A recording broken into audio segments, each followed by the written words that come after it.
Hi guys, welcome to I dream. నేను మీ Chanakya. Present మన స్టేట్లోనే కాదు, దేశంలోనే భయంని కల్పిస్తూ ఉన్న ఏదైనా ఉంది అంటే అది మంకీ పాక్స్. మరి మంకీ పాక్స్ ఫస్ట్ ఆఫ్రికాలోంచి మరి ఇప్పుడైతే ఇండియాలోకి వచ్చిందని చెప్పేసి చాలా వరకు రకరకాల కథనాలు మనం వింటున్నాం. కాకపోతే అసలు ఈ మంకీ పాక్స్ అనేది ఎలా వస్తుంది, తీసుకోవాల్సిన జాగ్రత్తలు ఏంటి, వాటి గురించి కూడా ఈరోజు మనతో మాట్లాడడానికి మరి అయితే ఇక్కడ సీనియర్ న్యూరో సర్జన్ మరి రంగనాథం గారు ఉన్నారు. సో వారిని అడిగి తెలుసుకుందాం. హాయ్ సార్, నమస్తే. నమస్తే. Welcome to I dream sir. Thank you sir.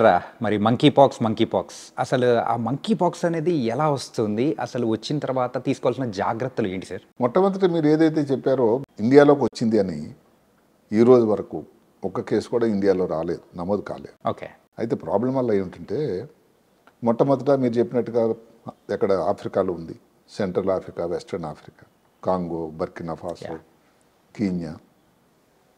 అక్కడ నుంచి నెమ్మదిగా కొన్ని వారాల క్రితం స్వీడన్, యూరోప్లో ఒక కేసు వచ్చింది. తర్వాత మన పొరుగు దేశం పాకిస్తాన్. ఇప్పుడు పాకిస్తాన్లోనే ఏదైతే పాకిస్తాన్ ఆక్రమిత కశ్మీర్ ఉందో నిన్న ఒక కేసు అక్కడ నమోదైంది. అలాగే అక్కడ ఒక ఖైబర్ పఖ్తూన్వా ఒక ప్రావిన్స్ అని ఉంటుంది, అది కూడా పక్కనే. అందులో 3 కేసులు ఉన్నాయి. అంటే ఇప్పుడు మనకి సరిహద్దు ప్రాంతం పక్కన ఉండే అది ఏంటి నడుచుకొని వచ్చేస్తారు కదండి. 4 కేసులు అక్కడే నమోదైంది. అంటే కాశ్మీర్లోకి రావడానికి ఎంతో టైం పట్టదు. సరిగదా కాశ్మీర్లో ఎలక్షన్స్ దగ్గరలో రాబోతున్నాయి, క్యాన్వాసింగ్ భారీ ఎత్తున అంతా మొదలైపోయింది. ఇలాంటి సమయంలో భారతదేశానికి రావడానికి అవకాశం లేదు అని చెప్పలేము. ఇప్పుడు వరకైతే మాత్రం భారతదేశంలో ఇంతవరకు ఒక కేసు కూడా నమోదు కాలేదు. ఓకే. అయితే ఎందుకు మరి ఇదంతా అందరు భయపడుతున్నారు? భయపడాల్సిన కారణాలు ఉన్నాయి. ఎందుకంటే 2022లో ఈ మంకీ పాక్స్ అని చెప్పడానికి లేదు ఇప్పుడు, ఎందుకంటే దానిని ఎంపాక్స్ అని చెప్పాలి. ప్రపంచ ఆరోగ్య సంస్థ వాళ్ళు ఏం చెప్పారంటే మంకీ పాక్స్ అంటే కొంతమంది మనోభావాలు దెబ్బతింటున్నాయి, కొంతమంది తెగల వాళ్ళు దానికి అబ్జెక్షన్ చేశారని చెప్పి దాన్ని కుదించి ఎంపాక్స్ అని చెప్పారు. మనం ఎంపాక్స్ అని మాట్లాడుకుంటాం. ఓకే. ఎంపాక్స్ అనేది 2022 వరకు ఎవరు పట్టించుకోలేదండి. ఆఫ్రికా ఖండానికే ఉంది, మనకెందుకులే, ఎక్కడో ఇబ్బంది జరుగుతుంటే మనకెందుకు అని. ఎప్పుడైతే సంపన్న దేశాలు 2022లో దానికి ఇబ్బంది పడ్డాయో భారతదేశం కూడా కేరళలో దగ్గర 30 కేసులు నమోదయ్యాయి. అందులో 10 మంది జరిగిపోయారు కూడా. అప్పుడు ఇంకా అందరికీ సంబంధించింది అని దాని గురించి. ఇప్పుడు పరిస్థితి ఏమిటి? ఎవరో ఇంత చెప్పినట్టు ఎవరింట్లో అగ్గిపడింది మనకెందుకులే అని అలా వదిలేశారు. ఇప్పుడు అందరూ కూడా భయపడుతున్నారు. ఎప్పుడైతే ఈ ఆఫ్రికా ఖండం దాటి, సరిహద్దులు దాటి, ఎల్లలు దాటి యూరోప్లోకి ప్రవేశించిందో, ఏషియా ఖండంలోకి వచ్చిందో, ఇంకో కేసు మధ్యలో థాయిలాండ్లో నమోదైంది. అంటే అలాగలా వస్తున్నప్పుడు ఇంకా భారతదేశానికి రాదు అనడానికి లేదు. అందుకనే భారత ప్రధానితో సమేతంగా అందరూ కూడా అప్రమత్తమై ఆయన ఇంకా ముందు పోలాండ్ వెళ్ళే ముందు ఒక మీటింగ్లో ఆయన హెడ్ చేశాడు మీటింగ్, అందరికీ ఇన్స్ట్రక్షన్స్ ఇచ్చాడు. ఇక్కడ మనం కోవిడ్ అనుభవం నెమరు వేసుకోవాలి. ఖచ్చితంగా సార్. కోవిడ్ అన్నది అంత సంతోషకరమైన భారతదేశానికి జరిగింది అయితే కాదు. ఎంతమంది జరిగిపోయారో లెక్క చాలా కష్టం. ప్రతి కుటుంబంలో కూడా ఒక వ్యక్తి కోవిడ్ వల్ల జరిగిపోయిన రోజులు ఉన్నాయి. ఎవరికైనా ఇంటికి ఫోన్ చేసి అందరు బాగున్నారని అడగడానికి భయపడిన రోజులు అవి. ఎందుకంటే ఎవరో ఒకరి దగ్గర చుట్టం అందులో జరిగిపోయారు. ఒకటే ఏంటంటే మంకీ పాక్స్, దయచేసి అందరు గమనించాలి, మంకీ పాక్స్ కోవిడ్ లాగా కాదు. ఇది వైరస్ వ్యాధే, కానీ కోవిడ్ లాంటి వ్యాధి కానే కాదు. ఇది నిర్ద్వందంగా చెప్పచ్చు. కాబట్టి భయపెట్టాల్సిన విషయం అయితే లేదు. అయితే ఏదైతే ఉందో ఈ కాంటాక్ట్, ఈ ట్రాన్స్మిషన్ అనేది ఇబ్బంది ఫాస్ట్ అవుతుంది. ప్రమాద సూచికలు కూడా చాలా ఎక్కువ ఉన్నాయి. ఒక మాట చెప్పుకుందాం, దాన్ని క్లాడ్ అంటారు. ఏదైతే మనం దాని ముందు మనం కోవిడ్ టైంలో ఏమన్నాము, ఏ సంతతి అని. ఇప్పుడు క్లాడ్ అని దీనికి పేరు, మంకీ పాక్స్, ఎంపాక్స్ నిజానికి ఏంటంటే స్మాల్ పాక్స్ వైరస్ జాతికి సంబంధించింది, ఆర్థోపాక్స్ జెనస్. స్మాల్ పాక్స్ లాగే కొన్ని లక్షణాలు కూడా ఉన్నాయి. ఇప్పుడు 1958లోనే ఎక్కడో ప్రయోగశాలలోని మంకీస్లో గుర్తించారు. ఇదేదో కొత్త వ్యాధి కాదు. మొట్టమొదటి మనుషుల్లో కేసు అనేది 1970లో నమోదైందండి. అంటే అందరూ గమనించాల్సింది ఏమిటి, 70 నుంచి 2022 వరకు ఇంత మధ్యలో ఏ దేశానికి రాకపోవడం వల్ల దాని మీద చేతకన్ను వేశారు. ఎంతోమంది పాపం అక్కడ ఆఫ్రికన్ కాంటినెంట్ శాస్త్రవేత్తలు, ప్రజలు కూడా అయ్యా మా ప్రాంతంలో చాలా ఇబ్బంది అవుతుంది, మీరందరూ దాని మీద దృష్టి పెట్టండి, సహాయం చేయండి, ఏదైనా వచ్చి రీసెర్చ్ చేయండి అన్న కూడా ఈ సంపన్న దేశాలు చేతకని వేశాయట. ఒక్కసారి 2020 నుండి వస్తే అందరూ కూడా నిద్ర నుంచి మేల్కొన్నారు. అమ్మో ఇండియాకి వచ్చిందే, కేరళకే వచ్చేసిందే, అది కాకుండా మిగతా దేశాల్లో కూడా వచ్చిందని. ఇప్పుడు పరిస్థితి ఏమిటి? ఇప్పుడున్నటువంటి ఏదైతే ఉందో క్లాడ్ 1B 2020లో వచ్చింది, క్లాడ్ 2B. దానికి దీనికి ఏమిటి తేడా మీరు అడగచ్చు. క్లాడ్ 2B అన్నది ఈ సెక్షువల్ కాంటాక్ట్ ద్వారా వచ్చింది. ఓకే, ఇప్పుడు అది లేకుండా, అంటే దాని ద్వారా కూడా వస్తుంది, కానీ మెయిన్గా మనిషి నుంచి మనిషి కాంటాక్ట్, జంతువుల నుంచి ట్రాన్స్మిషన్ మనుషులకి. ఓకే, ఇది కొంచెం డిఫరెంట్. అంటే ఈ ట్రాన్స్మిషన్ అనేది జస్ట్ అంటే ఇంట్లో ఉన్న వాళ్ళ నుంచి ఇంట్లో వాళ్ళకు వచ్చే ప్రభావం. ఎవరికైనా ఇన్ఫెక్ట్ అయిన మనిషి ఉన్నాడు, ఓకే, ఆయనకి ఏదైతే ఉందో ఈ బొబ్బలు, అసలు ఈ వ్యాధితో లక్షణాలు ఏంటి? ర్యాష్ రావడం కానీ బొబ్బలు రావడం. అవును. బొబ్బల నుంచి ఏదైనా రసిలాగా వస్తుంది, అవును. ఆ రసిలో వైరస్ ఉంటుంది. ఓకే, దాని ఇప్పుడు మాటకు ఆ రూమ్లోనే కొంతమంది ఉన్నారు, ఆ బెడ్షీట్లు లేకపోతే ఈ బ్లాంకెట్లు అవే వాడుతూ ఉన్నారు, వాళ్ళతో దగ్గర తగిలింది, వీళ్ళకి రావడానికి ఆస్కారం ఉంది. ఓకే, ఇంకొక ప్రమాదం ఏమిటి? చిన్నపిల్లల్లో ఎక్కువ, 2022లో వచ్చింది, పెద్దవాళ్ళు ఎక్కువ వచ్చింది లైంగిక సంపర్కం. ఓకే, అక్కడ ఏమిటి? పాతకాలంలో వచ్చింది ఈ జననేంద్రియాలు ఏవైతే ఉన్నాయో ప్రైవేట్ పార్ట్స్లో ఈ రావడం బొబ్బలు, అదే కాకుండా బుధమ ఆ ప్రాంతంలో కానీ గొంతుల్లో కానీ నోట్లో కానీ అలా. ఇప్పుడు ఎక్కువ శాతం వచ్చేది పామ్స్, సోల్స్లో, శరీరంలో మిగతా భాగాలు కూడా వస్తున్నాయి, ఎక్కువ ఈ ప్రాంతంలో. మరణాల సంఖ్య ఇప్పుడు ఎక్కువట. ఇది ఇప్పుడు ఈ క్లాడ్ 1B 10% రిస్క్ ఉంది, అంత ప్రాణాంతకం. అందువల్ల అందరూ కూడా వరి అవుతున్నది ఇప్పుడు ఇది. డైరెక్ట్గా వైరస్ వల్ల కాకపోయినా వైరస్ వల్ల ఎవరికైతే సూపర్ యారిడ్ ఇన్ఫెక్షన్ అంటాం, లంగ్స్లో ఇన్ఫెక్షన్ వచ్చింది, బ్రెయిన్లో ఇన్ఫెక్షన్ వచ్చింది, దానివల్ల ప్రమాదం జరుగుతూ ఉంది. అందువల్ల ఇది గమనించే ప్రపంచ ఆరోగ్య సంస్థ ఏం చెప్పారంటే ఇది ఇంటర్నేషనల్ ఎమర్జెన్సీ, హద్దులు దాటింది, ఇది public health concern of emergency, international emergency అని డిక్లేర్ చేశారు. అందుకని అందరూ కూడా ఇప్పుడు దాని గురించి మాట్లాడుతున్నారు, మనం అందరం కూడా. దీని లక్షణాలు అయితే జ్వరం, ఇప్పుడు ఒక వ్యక్తి ఆఫ్రికా నుంచి వచ్చాడు అనుకోండి, లేకపోతే ఎవరో చుట్టాలకు బంధువులకు వచ్చింది, మీరు చూడడానికి వెళ్ళారు హాస్పిటల్కి, అక్కడ ఆ వ్యాధి మళ్ళీ సంక్రమించినప్పుడు 1 వారం 2 వారాల నుంచి లక్షణాలు మొదలవుతాయి. జ్వరం, కాలు నొప్పులు, నడువు నొప్పి, కండరా వీక్నెస్, అసలు నిస్సత్వం అయిపోవడం. అదే కాకుండా మెయిన్గా 3 వారాల తర్వాత ఈ బొబ్బలు వస్తాయి. చికెన్ పాక్స్ వచ్చినప్పుడు చికెన్ పాక్స్ చిన్నవి, స్మాల్ పాక్స్ రోజులు ఇప్పుడు మీరు చూడలేదు, నేను చూడలేదు, కానీ స్మాల్ పాక్స్ ఒకటి ఉండేది, చాలా పెద్ద పెద్ద బొబ్బల్లాగా వచ్చేవి, బ్లిస్టర్స్. ఓకే, చికెన్ పాక్స్లో చిన్నవి, అది పెద్ద అంత ప్రాణాంతం కాదు. స్మాల్ పాక్స్లో ప్రాణాన్ని కోల్పోయారు. అదే కాకుండా కంటిలో వచ్చినట్టు కంటిలో చూపు కూడా పోయేది. అదృష్టవశాత్తు ఎంపాక్స్లో కంటిలో రావడానికి ఇంతవరకు దాఖలాలు లేవు. ఓకే, సో దీని లక్షణాలు వేరు. దీనివల్ల ఇబ్బంది వల్ల ఇన్ఫెక్టివిటీ చాలా ఎక్కువ ఉంది. అలాందువల్ల ఇప్పుడు గ్లోబల్ ట్రావెల్ మొదలైంది, ప్రపంచం అంతా ఓపెన్ అయింది, ఎవరు ఎక్కడి నుంచైనా ట్రావెల్ చేయొచ్చు. మీరు మా దేశానికి రావడానికని లేదు కదా, కోవిడ్ అంత కాదు కదా. ఇప్పుడు కోవిడ్ టైంలో ఇంకా ఫ్లైట్లన్నీ క్యాన్సిల్ అయిపోయింది, మన అమెరికా వెళ్ళాలంటే లేవు, సపరేట్ పర్మిషన్, ఇంకేదో దేశం వెళ్ళి ఉండాల్సి వచ్చేది.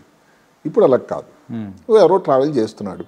అందుకని భారతదేశం ముందు జాగ్రత్తగా ఏం చేశారంటే, ఒక గవర్నమెంట్ ఆఫ్ ఇండియా నుంచి NCDC, national centre for disease control అని ఒకటి ఉంది. వాళ్ళు కొన్ని నిర్దేశికంగా అడ్వైజరీ ఇచ్చారు. నిర్ణయం ఏమిటి అడ్వైజరీ? ఎయిర్పోర్ట్ దగ్గర లేకపోతే సీపోర్ట్ దగ్గర ఎవరైతే సిక్ పేషెంట్ వచ్చాడో వాళ్ళని ఐసోలేట్ చేయాలి, వాళ్ళని ఐడెంటిఫై చేయాలి, లక్షణాలు ఉన్నవాళ్ళు కానీ సస్పెక్టెడ్ కానీ వాళ్ళని సపరేట్గా ఐసోలేట్ చేయాలి, టెస్టులు అన్నీ చేయాలి, వాళ్ళకి ప్రివెన్షన్ కోసం ఆలోచించాలి.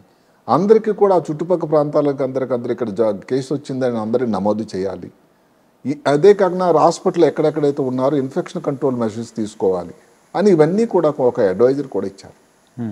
అదే కాకుండా ఒక 3 ముఖ్యమైన భారతదేశంలోనే నోడల్ సెంటర్స్ క్రియేట్ చేశారు. ఢిల్లీలోని ముఖ్యమైన hospital Ram Manohar Lohia, Safdarjung hospital, lady Hardinge college హాస్పిటల్లో నోడల్ సెంటర్స్, అంటే మెయిన్గా అక్కడ ట్రీట్మెంట్కి, డయాగ్నోసిస్కి. ఇది ఏదైతే నేషనల్ ఇన్స్టిట్యూట్ ఆఫ్ వైరాలజీ ఉందో అక్కడ ఈ శాంపుల్స్ అన్ని మనం పంపించేటట్టయితే ఈ RT-PCR టెస్ట్ ఇవన్నీ చేయటం, మెయిన్గా చేసేది ఏ వైరల్ డిజీజ్ అయినా RT-PCR టెస్ట్, ఆ టెస్ట్ చేసి నిర్ధారణ చేయటం, దానికి అవునా కాదని చెప్పడం అన్నది national institute of virology Pune వారికి ఆ బాధ్యత అప్పగించారు.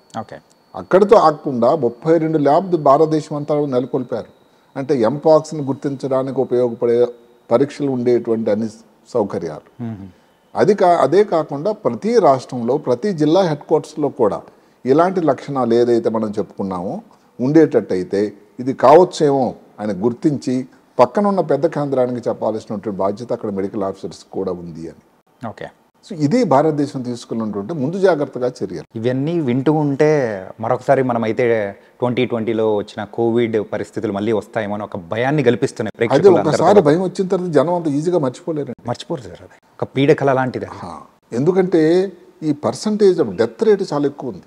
అంటే మనం కోరుకోవడం ఒకటే కాదా, మనం తీసుకోవాల్సిన జాగ్రత్తలు ఏమిటంటే ఎంపాక్స్ అనేది భారతదేశాలను ప్రవేశించకూడదు. అదే కాకుండా ఇప్పుడు కేరళ తీసుకోండి 2022లో, ఇంకా అది అప్పటి నాటి స్ట్రెయిన్ ఏదైతే ఉందో అంత ప్రమాదకరమైంది కాదు కోడ్ 2B. ఇప్పుడు 1B ఇంకా ప్రమాదకరమైంది.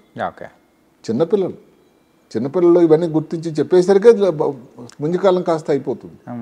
అప్పుడు ఉన్న మరణాల సంఖ్య పర్సంటేజ్ 1% అయితే ఇప్పుడు ఉన్నటువంటి స్ట్రెయిన్ వల్ల వచ్చేది 10% అట.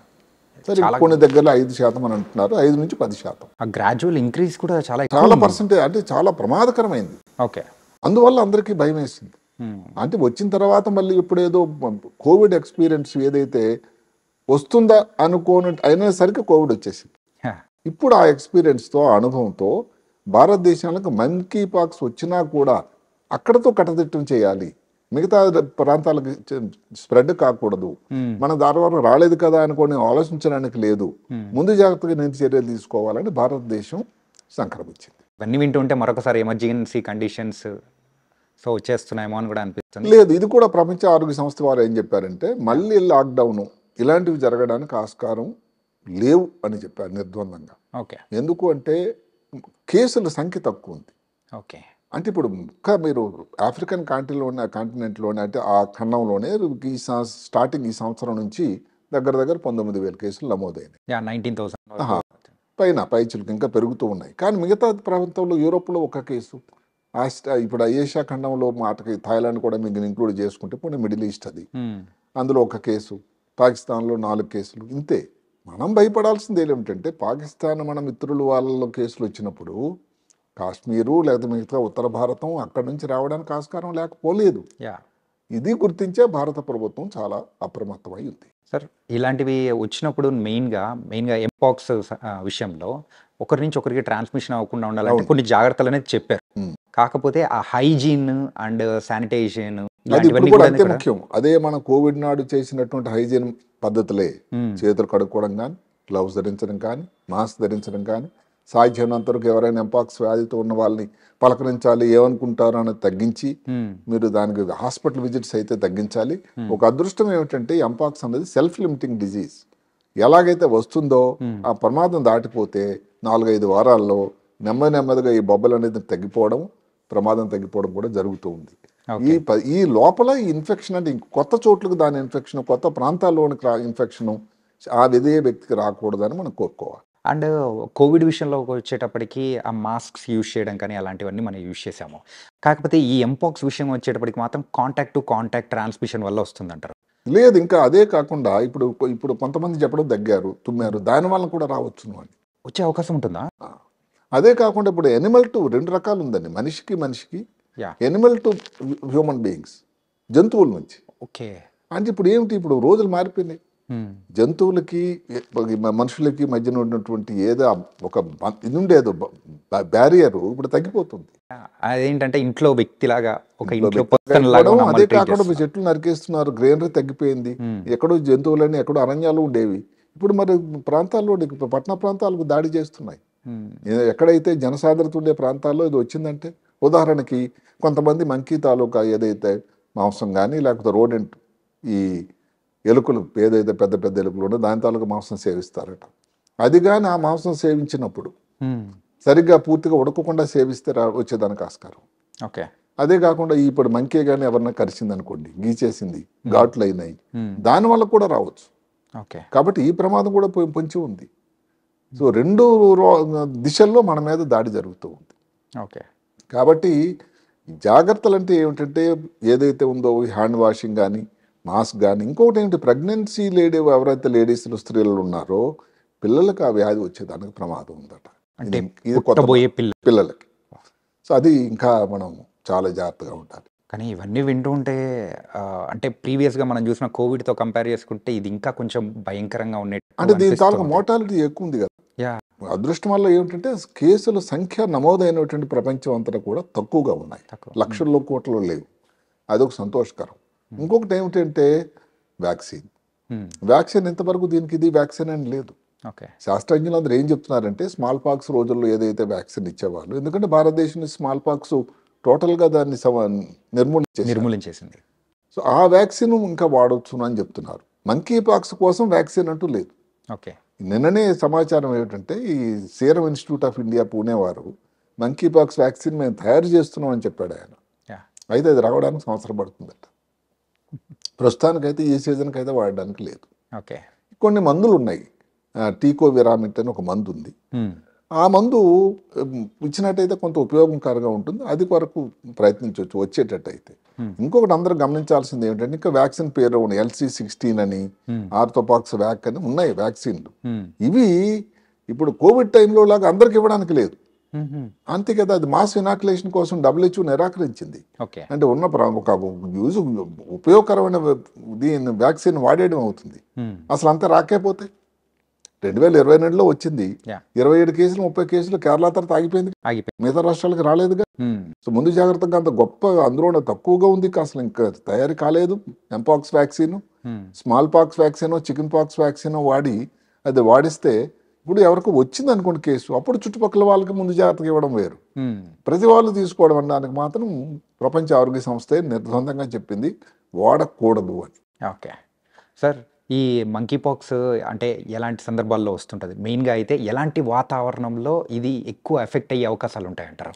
అంటే ఏ వాతావరణం కన్నా ఎక్కడైతే పొడి వాతావరణం కానీ కొంచెం తడిగా ఉండేటువంటి వాతావరణంలో, తేమగా ఉండేటువంటి వాతావరణంలో వస్తుందని కొంతవరకు చెప్పడం ఒక కారణం. ఇప్పుడు ఆ ప్రాంతాల్లో కూడా అదేనని. మెయిన్గా ఏమిటంటే పర్సనల్ కాంటాక్ట్, రెండవది లైంగిక సంపర్కం ద్వారా. అసలు ఫస్ట్ టైం 2022 ఆ టైంలో వచ్చింది ఏంటంటే స్వలింగ సంపర్కం, గే వేలలో వచ్చింది అది. అందువల్ల ఆ ప్రాంతంలో ఏదైతే జననేంద్రియాలు మర్మ అవయవాలు ఏదైతే ఉన్నా అక్కడ వచ్చినటువంటి ఈ లీషన్స్ ఇప్పుడు కూడా వస్తున్నాయి అలాంటి కేసులు. ఇప్పుడు డైరెక్ట్ పర్సనల్ కాంటాక్ట్ వల్ల వచ్చింది ఎక్కువ, అవి లేకపోలేదు. ఎందుకు ఈ క్వశ్చన్ అడిగానంటే యూజువల్గా వైరస్ అనేది కూడా వర్షాకాలంలో అంటే దాని ప్రాబల్యం అనేది కూడా ఎక్కువగా ఉంటుంది. సో ఇప్పుడు మన ఇండియాలో చూసుకుంటే ఈ వర్షాకాలం అనేది నడుస్తూ ఉంది, తర్వాత రాబోయేది ఇదే ఈ టైంలోనే కొంచెం సెప్టెంబర్. ఇప్పుడు పాతకాలంలో మేము చదువుకున్న టైంలో జపనీస్ ఎన్సెఫలైటిస్ ఏదైతే వైరస్ వ్యాధి, బ్రెయిన్ వాపు వ్యాధి, ఆ వైరస్ కి టైంలోనే వాళ్ళు ఆ వైరస్ కి సరైన ఇదనమాట మేత. కాబట్టి ఈ టైం ఇదే సరైన సమయం వాటికి. అప్పుడు వచ్చినప్పుడు కూడా డిసెంబరే కదా, కోవిడ్ టైంలో డిసెంబర్. ఎవరో వుహాన్ చదువుకున్న ఒక మలయాళీ వాళ్ళ ఇంటికి రావడం, మొట్టమొదటి కేసు భారతదేశంలో విత్తనం అక్కడ జరిగింది. దాని పేరు కొన్నాళ్ళు వుహాన్ వైరస్ అనేవాళ్ళు. తర్వాత వాళ్ళు అబ్జెక్ట్ చేయడం వల్ల దాని వుహాన్ వైరస్ తీసి ఏదో సార్స్ కోవిడ్-T అని సెకండ్ అని పెట్టారు. మొత్తం మీద వైరస్ తాలూకా ఈ టైంలోనే అది ఎంతవరకు ఇంకా చాలా పరిశోధన చేయాల్సి ఉంటుంది. కానీ కేరళలోనే మొదలైంది ఏ వైరస్ వచ్చింది. ఎంపాక్స్ కానీ ఏదన్నా మీరు చెప్పండి, కోవిడ్ కానీ స్టార్ట్ అయింది అక్కడే. డెత్ రేట్ ఎక్కువ ఉంది కాబట్టి అందరు కూడా వరి అవుతున్నారు. మెయిన్గా వరి అవ్వాల్సిన సమయం ఉంది, ఎందుకంటే ఏం లేదు అని అనుకుంటే మరి ప్రమాదం వచ్చిందని ప్రమాదమే. సో ముందు జాగ్రత్తలు అనేది తెలియకపోతే ఇవన్నీ మన కార్యక్రమం చేయడంలో ఉపయోగం ఏంటంటే ప్రజలను భయపెట్టడానికి కాదు, ప్రజలకు అవగాహన కల్పించడానికి, అప్రమత్తంగా ఉంచడానికి. ఏదైతే అలవాట్లు, తినే భోజనం, ఇవి మాంసాహారులు ముఖ్యంగా ఈ జంతువుల తాలూకా మాంసం సేవించాలి, అది మీ ఇష్టం, అది మీ హక్కు, ఎవరు కాదనడానికి లేదు. దాని ముందు 1-2 సార్లు ఆలోచించాల్సింది. ఒకవేళ ఆ మాంసం గట్టి సేవించేటట్టయితే దాన్ని సరిగ్గా ఉడికించి సరిగ్గా చేయించాలి. జంతువులు గట్ట మీకు పాలించడం దాన్ని ఏది ఈ రోజుల్లో అది ఒక పెట్ లాగా అయిపోయినాయి. అంటే మంకీస్ పెట్స్ వాడే వాళ్ళు తక్కువ అనుకోండి, చేసేటట్టయితే డెఫినెట్గా వాటికి దూరంగా ఉండాలి. ఇవి జాగ్రత్తలు తీసుకోవడానికి మనం చెప్పడం. ఓకే. అండ్ ఇది మెయిన్గా ఈ మంకీ ఎంపాక్స్ వచ్చింది అని అంటే సో ఎన్ని రోజులు ఉండే అవకాశాలు ఉంటుంది కరెక్ట్గా? ఒక 4 నుంచి 5 వారాలు. 4 నుంచి 5 వారాలు. ఏవైతే ఉన్నాయో మనం బొబ్బలు చెప్పుకున్నాము, ఆ బొబ్బలు నెమ్మదిగా మానిపోతాయి. ఓకే. మానిపోయి నల్లగా అయిపోయి ఆ తర్వాత కొంచెం దురదేస్తుంది అక్కడ. ఆ స్టేజ్లో దాని ఇన్ఫెక్టివిటీ దాంతో అక్కడ నుంచి వైరస్ వచ్చే అవకాశము ఇంకా ఉండదు అని చెప్పడం. Okay. So really thank you so much sir. ఏంటంటే ఎంపాక్స్ గురించి సో చాలా చక్కటి సమాచారం అనేది కూడా ఇచ్చారు. మంచి అవగాహన అనేది కూడా ప్రేక్షకులకు అందించారు. So thank you so iDream ప్రేక్షకులందరూ కూడా అర్థం చేసుకోవాల్సిందంటే ఎంపాక్స్ తాలూకా ప్రమాదం పొంచి ఉంది. భారతదేశంలో ఇంతవరకు కేసులు నమోదు కాలేదు. అయితే మన సరిహద్దు ప్రాంతంలో ఆల్రెడీ కేసులు ఉండడం వల్ల రావడానికి అవకాశం లేకపోలేదు అని అందరూ గమనించాలి. ముందే జాగ్రత్తలు పని తీసుకునేటట్టు వచ్చిన తర్వాత చూద్దామన్నది కాకుండా ముందే కానీ జాగ్రత్తలు తీసుకుంటే ఇలాంటి ప్రమాదం కూడా వచ్చినా కూడా చాలా తక్కువ మందికి వచ్చి మనం ఇబ్బంది పడకుండా ఉండడానికి ఏదైతే 2022లో కేరళ వాళ్ళు చేసినటువంటి ప్రయత్నం నిజంగా మెచ్చుకోవాలి. అంటే అక్కడ నుంచి మిగతా రాష్ట్రాలకు జరగలేదు కదా. అవును, అక్కడతోనే కట్టడి అక్కడ కట్టడి చేశారు. అందువల్ల ముందు ఇప్పుడు భారత ప్రభుత్వం మనకు ఎందుకో కేరళనో ఇంకెక్కడో జమ్మూ కాశ్మీర్ అని ఆగకుండా వచ్చిందంటే ఇబ్బంది అన్నది ఒక ప్రాణం పోయినా ముఖ్యమైన విలువే కాబట్టి అది దృష్టిలో పెట్టుకొని దానికి ఇప్పుడు కోవిడ్ లాగా ఒక వ్యాక్సిన్ అంటూ కూడా లేదు కాబట్టి ఏది కూడా ముందు జాగ్రత్తలే కరెక్ట్ అని భారత ప్రభుత్వం సన్నద్ధమైంది. Okay, thank you so much sir. Right, నమస్కారం. సో విన్నారు కదా మరి డాక్టర్ రంగనాథన్ గారు మరి ఎంపాక్స్కి మరి వచ్చిందంటే ఎలా వస్తుంది, మరి వాటికి తగిన జాగ్రత్తలు ఎలా తీసుకుంటే మనం వాటి నుంచి బయటపడవచ్చు అని కూడా చెప్పేశారు. మెయిన్గా అయితే శానిటైజేషన్ ఈజ్ వెరీ ఇంపార్టెంట్. మనం అయితే వీటి గురించి తెలుసుకొని తగిన జాగ్రత్తలు తీసుకున్నామంటే మనం కూడా ఆరోగ్యంగా ఉండొచ్చు. ఇది ఇవాల్టి ప్రోగ్రామ్. మరో ప్రోగ్రామ్తో మళ్ళీ కలుద్దాం. అంతవరకు take care. This is your Chanakya.